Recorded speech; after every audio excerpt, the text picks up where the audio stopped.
And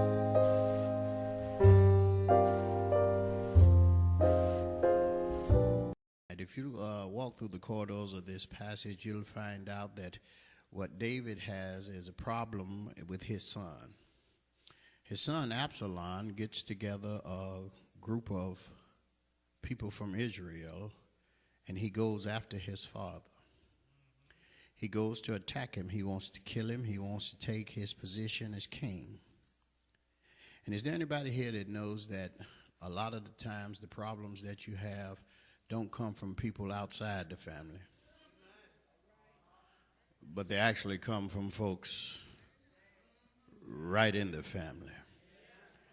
It appears that we have more family fights than we have fights with folk we don't know. There's always somebody in the family who's not pleased with what God is doing to you in your life. And so they always seem to want to bring about problems. They always want to bring about dissension. They always want to bring about envy. David was in this situation. His son had raised up against him. He had run David out of town. He had got the other Israelites. Some of the other Israelites have joined in with him because now they want to destroy David.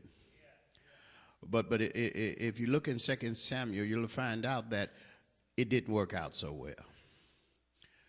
When they came to attack David, God was on his side, and if you when you read it, you'll find out that David did not do a lot of fighting back, but he followed what God told him to do. So much so that it says that the forest swallowed more people up than the sword, because God had worked for him. And is there anybody here tonight that you may find yourself going through something? You may be having some problems. You may be dealing with some issues. And the truth is that God don't want you to fight the battle. Matter of fact, God doesn't even want you to let it bother you. He does not want you to come up with any ways to try to get back at him. He does not want you to try to fight him. He does not want you to try to attack him. He don't want you to cuss him out. He don't want you to give him a piece of your mind. He don't want you to lay down your religion. He wants you to do what David did in this song. David says, listen, I understand that it was my son that came after me, and when you really find out the story, his son got killed in this battle. But the truth of the matter is because he was so beautiful, he was running after his daddy on a horse, and his hair was so long it got caught up in a tree. It got caught up in the tree, and he hung from there, and then when he fell, they killed him. But God never intended that. God didn't want David to do anything. He didn't want him to fight back. He didn't want him to attack his son. He didn't want him to be held accountable. And is there anybody here tonight that you need to know that God don't want you to have to work it out yourself? Look what David does in the songs. He says, destroy thou them. Watch this. In other words, he says, instead of me being bothered with it, God, you handle it. Instead of me trying to work it out, God, you handle it.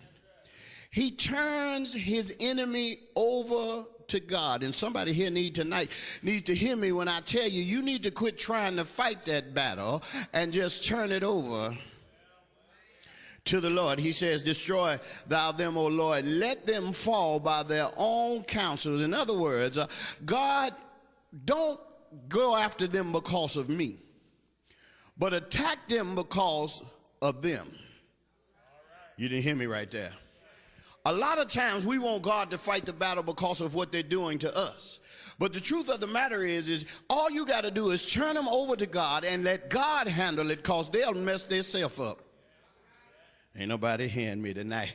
They will mess themselves up, because if they're attacking you and you're a child of God, they're not attacking you. They're attacking a child of God. And if you're a child of God, you don't have to worry about it, because God will take care of it. He says, cast them out into the multitude of their transgressions, for they have rebelled against thee. They didn't realize that when they went after David, that they really wasn't after David. They were after God's man. And a lot of times people don't realize when they're attacking you who you are. They don't know who you are, and they don't know whose you are.